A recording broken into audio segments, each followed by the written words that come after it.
And what Yeah. about the Anki flashcards? Because I think you've talked with Stephen Krashen, and I haven't talked with him for now, which is a shame. But I tried, sending him a few emails, and he told me he was too busy, apparently.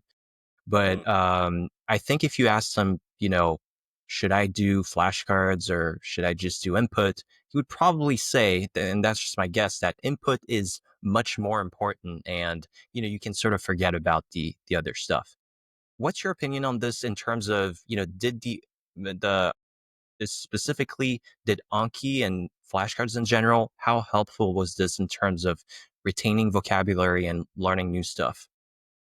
Yeah, this is a really good question. It gets to the core of I think a lot of like the crux of language acquisition here.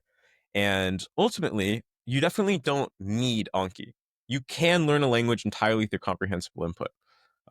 In fact, have you heard about ALG, like J. Marvin Brown and automatic language growth program? So there's this super interesting, probably in my opinion, the most interesting kind of case study you could say in all of modern language acquisition, which is there was this guy, this American linguist named J. Marvin Brown, who was basically Stephen Krashen's biggest fan and like biggest disciple. And he back in the 80s, he read Stephen Krashen's work on the input hypothesis, and he wanted to really put it into practice in the purest form possible, even like a pure form than Krashen himself was implementing it in. So he was an American who went to Thailand and learned the Thai language himself. So he made a school in Thailand to teach the Thai language to foreigners 100% through comprehensible input.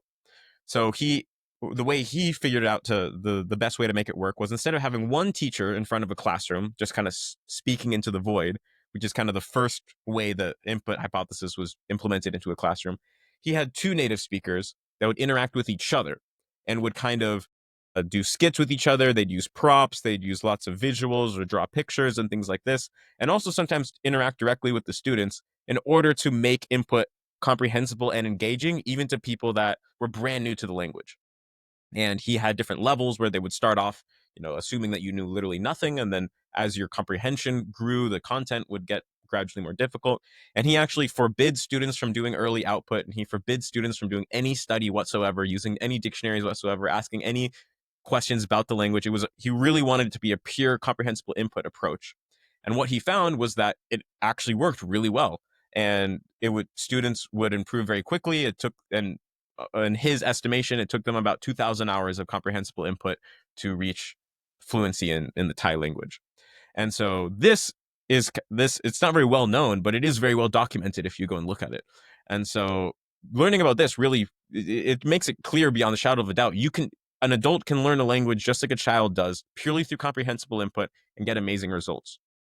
Now, the thing in my mind, the biggest thing is that most of us don't have access to this type of environment, right? He had two native speakers that were literally trained in creating comprehensible and engaging input, and they were reacting in real time to the students, right? They'd be looking at the facial expressions of the students, seeing when they understood and when they didn't. If they weren't understanding, then they'd do something else to clarify what was going on. And they wouldn't keep moving forward if the students were lost, right? And the school would be 5 hours a day, 5 days a week. So it was like a full-time commitment for people that wanted to learn the language, right? So if you want to, for example, like, first of all, this school doesn't even exist anymore in Thailand. And if you want to learn Japanese, nothing like this has ever really existed, right? So going and just watching anime all day with no subtitles is not the equivalent of going to the school, right? Because it's not going to be comprehensible and it's not going to be engaging to you, right? And so I think the biggest reason why I think it was really important for me to use Anki is because using Anki to memorize what words means makes input that would be otherwise incomprehensible into something that's at least somewhat comprehensible.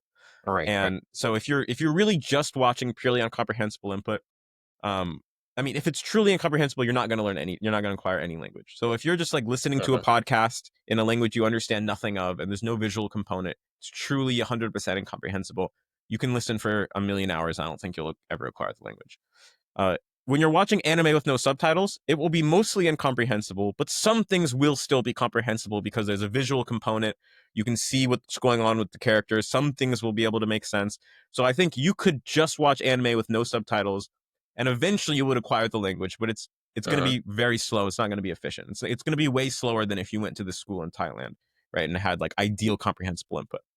And so that's why I think you need something to make the input comprehensible, if you're going to be using this kind of native content. And so Anki is one way to make it comprehensible. There's actually other techniques now that I've been kind of developing with other members of my online community that I run right now. I have a community called Immersion Dojo, and a lot of students there. Like one technique that we've been using, we call primed listening, where basically you watch a show with English subtitles, but you use software so that when each English subtitle line comes up, the show automatically pauses for 1 second to let you read the subtitle line.